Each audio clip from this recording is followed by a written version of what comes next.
નમસ્કાર, આપનું સ્વાગત છે આજના ખાસ સમાચાર બુલેટિનમાં। હું છું ભરત ગુપ્તા અને આજે આપને લઈ જાશે વડોદરામાં, જ્યાં ધમ્મભૂમિ ખાતે શ્રેષ્ઠ જીવન માટે એક આંદોલન હેઠળ સમન્વય અવીરનો 9મો દિવસ સફળતાપૂર્વક સંપન્ન થયો છે।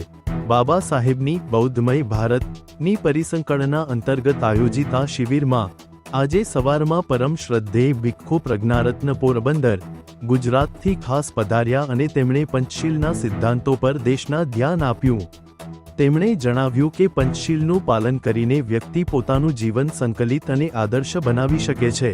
રાતના સત્રમાં પરમ શ્રદ્ધેય ભંતેજીએ કુશળ કર્મ, દાન, શીલ અને આત્મસંયમ પર ભાર મૂકીને મહત્વની ચર્ચા કરી।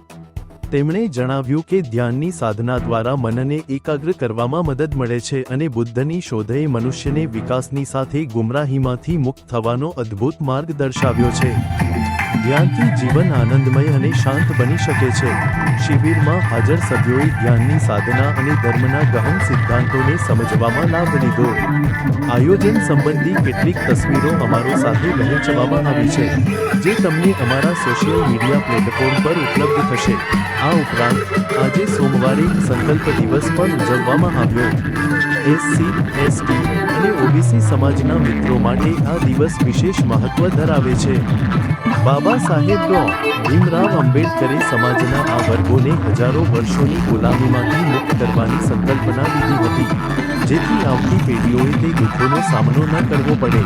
સમાજના દરેક સભ્યને બાબા સાહેબના સંકલ્પ પ્રત્યે પોતાની વિશ્વાસ વ્યક્ત કરવા માટે સંકલ્પ ભૂમિમાં પરિવાર સાથે આવવા માટે આહ્વાન કરવામાં આવ્યું છે।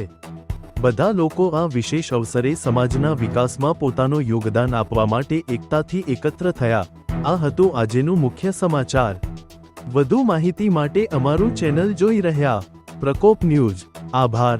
સમાચાર સંપાદન નટવરભાઈ પરમાર, છોટાઉદેપુર।